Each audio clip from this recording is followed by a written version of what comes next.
kasus-kasus yang merupakan dilema etika atau rujukan moral? Iya, terima kasih Bu Happy. Dari kasus yang ada dapat dibedakan menjadi dua. Pertama itu namanya dilema etika yang berdasarkan antara benar lawan benar. Kemudian rujukan moral, artinya yang berdasarkan pada benar lawan salah. Nah, ini bagaimana Ibu menjalankan pengambilan keputusan di sekolah Ibu ya, terutama untuk kasus-kasus di mana ada kepentingan Ibu yang dua-duanya sama benar atau sama-sama mengandung nilai kebajikan. Iya. Selama ini dalam pengambilan keputusan dalam kasus dua kepentingan yang sama-sama benar didasarkan pada rasa peduli, kasih sayang, dan memikirkan dampak jangka pendek dan jangka panjangnya. Maka atau prosedur seperti apa ya Bu yang bisa Ibu lakukan selama ini Bu? Ya, langkah-langkah atau prosedur dalam pengambilan keputusan yang dilakukan selama ini adalah dengan melakukan analisa kasus, melihat apa saja, siapa saja yang terlibat, nilai apa saja yang dipertentangkan, data, fakta yang mendukung, serta melakukan uji kebenaran atau salah. Ya Bu, Ya. hal-hal apa saja yang selama ini Ibu anggap efektif dalam pengambilan keputusan khususnya pada kasus-kasus dilema etika Bu? Iya. Mengenali bahwa ada nilai-nilai yang saling bertentangan dalam situasi ini, menentukan siapa saja yang terlibat dalam situasi ini, mengumpulkan fakta-fakta yang relevan dalam situasi ini, dengan situasi ini maksudnya ya, kemudian pengujian benar atau salah, kemudian pengujian paradigma benar lawan benar. Apa saja yang selama ini merupakan tantangan dalam pengambilan keputusan pada kasus-kasus dilema etika Bu? Ya, hal-hal yang merupakan tantangan adalah mempertimbangkan segala dampak yang ada, berpikir dengan matang, dan jangan menuruti emosi, kemudian jangan terpengaruh oleh arahan orang lain, dan menentukan tentang nilai-nilai kebenaran itu. Selanjutnya Ibu, apakah Ibu memiliki sebuah tata cara atau jadwal Bu, jadwal tertentu ya Bu ya, dalam sebuah penyelesaian kasus dilema etika? Apakah Ibu langsung menyelesaikan di tempat atau memiliki sebuah jadwal Bu untuk menyelesaikannya? Bentuk atau proses seperti apa yang Ibu jalankan?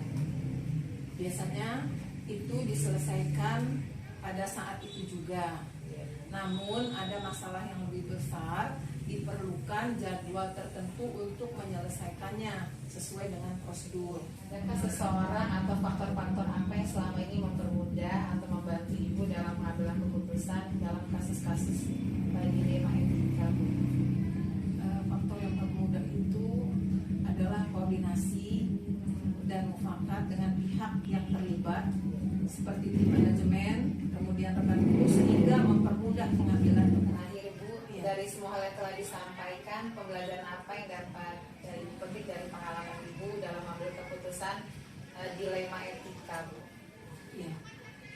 Pengambilan keputusan yang dilakukan dengan mempertimbangkan paradigma dan proses berpikir dalam dilema etika yang selanjutnya dilakukan pengujian penggunaan langkah-langkah yang sistematis sesuai dengan pandangan Ki Hajar Dewantara, yaitu murid akan merasakan kebahagiaan yang setinggi-tingginya setelah melaksanakan proses pembelajaran, atau saat ini kita menyebutnya sebagai merdeka belajar.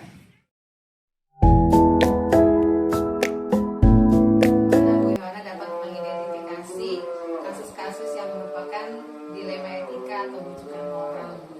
Ya, kalau melihat dari pengalaman yang saya alami untuk mengidentifikasi dilema etika begitu ya, tentunya saya akan melihat dulu siapa saja yang terlibat di dalam kejadian atau kondisi tersebut. Kemudian saya juga akan cari informasi dari sudut pandang yang terlibat, kemudian dicari yang benar seperti apa, kebenarannya itu yang mana gitu. Nah, setelah ditemu dari beberapa sudut pandang, baru kita bisa mengambil keputusan yang benar sesuai dengan peraturan sekolah yang berlaku. Selama ini bagaimana Bu Yohana menjalankan pengambilan keputusan di sekolah, Bu? Terutama untuk kasus-kasus di mana ada dua kepentingan yang sama-sama benar atau sama-sama mengandung nilai-nilai kebajikan. Tentu saja ini menjadi sebuah dilema bagi saya yang saat ini memang diberi tanggung jawab untuk menjadi pimpinan di sekolah ini. Ketika diperhadapkan dengan hal di mana sama-sama benar, gitu.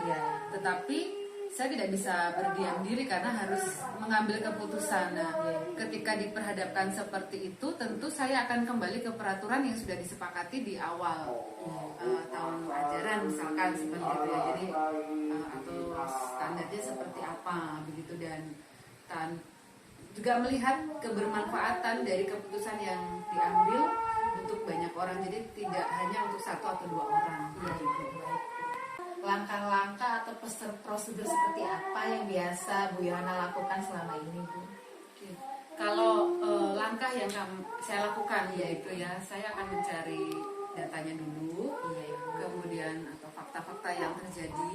Tentu data dan fakta itu saya harus berkoordinasi dengan mungkin struktural, di mana wakil kepala sekolah, kemudian ada guru, kemudian ada juga wali kelas, kemudian dari data yang sudah ada itu kami komunikasikan bersama begitu. Nah, tentu pandangan-pandangan, masukan itu juga menjadi salah satu bagian ketika pengambilan keputusan untuk menyelesaikan permasalahan yang bersangkutan. Nah, kemudian dari hasil komunikasi kami matchingkan dengan peraturan yang ada, barulah kita dibuat keputusan. Nah, tapi tentu tidak berhenti sampai di situ ya Bu Happy, tentu karena setiap keputusan akan memberikan dampak masing-masing. Saya juga perlu mengevaluasi diri terhadap keputusan itu, apakah sudah sesuai atau belum, apakah memang itu menjadi keputusan yang baik untuk semua pihak dan memang sesuai dengan manajemen sekolah. Hal-hal apa saja yang selama ini Bu Yohana anggap efektif dalam pengambilan keputusan ya Bu ya, pada kasus-kasus dilema etika itu? Kalau menurut saya pribadi ya Bu Happy, hal yang efektif ketika mengambil keputusan untuk dilema etika ini tentu musyawarah bersama guru-guru yang ada di sekolah. Apa saja yang selama ini merupakan tantangan Bu Yohana dalam pengambilan keputusan pada kasus-kasus dilema etika itu? Ya. Kalau berbicara tentang tantangan ya Bu Happy, karena memang sekolah tidak berdiri sendiri, sekolah itu juga ada kaitannya dengan orang tua, kemudian anak. Yang saya alami selama ini adalah ketika menyelesaikan kasus dilema etika itu dengan anak-anak yang notabene berasal dari orang tua yang kalangan ekonominya menengah ke atas begitu. Kenapa seperti itu? Karena kadang-kadang kan misal kalau kita ada event, mereka juga sering terlibat membantu kita. Nah, hal itu juga harus saya pikirkan dan itu menjadi tantangan tersendiri bagi saya. Baik Ibu. Nah, apakah Ibu memiliki sebuah tata cara atau jadwal ya Bu ya? Jadwal tertentu dalam sebuah penyelesaian kasus dilema etika? Apakah Bu Yohana langsung menyelesaikan di tempat atau memiliki sebuah jadwal Bu untuk menyelesaikannya? Bentuk atau prosedur seperti apa yang Bu Yohana lakukan atau jalankan? Kalau dibilang ada jadwal sih tidak ada jadwal khusus ya Bu Happy, dalam artian begini, kasus dilema etika ini kan kejadiannya tidak terjadwal begitu ya, memang tidak rutin seketika, kadang-kadang begitu, jadi memang tidak ada jadwal khusus. Dan kalau ditanya apakah diselesaikan di tempat, tentu saya akan melihat case-nya dulu, ringan atau berat. Kalau misalkan ringan dan pihak-pihak yang terlibat bisa dikumpulkan bersama untuk menyelesaikan masalah, bisa diselesaikan saat itu juga. Tapi kalau kasusnya sudah berat begitu, tentu harus dilihat kembali ke belakang, faktanya seperti apa, datanya seperti apa, supaya nanti ketika pengambilan keputusan tidak salah. Adakah seseorang atau faktor-faktor apa yang selama ini mempermudah atau membantu Bu Yohana dalam pengambilan keputusan dalam kasus-kasus dilema etika? Kalau berbicara faktor yang membantu ya untuk pengambilan keputusan dilema etika, tentu adalah kolaborasi dari warga sekolah yang di dalam ini artinya adalah saya, kemudian wakil guru, kemudian wali kelas itu, jadi keterbukaan. Adakah seseorang kan Ibu Yana tadi, pembelajaran apa yang Bu Yana petik dari pengalaman Ibu dalam pengambilan keputusan dilema etika?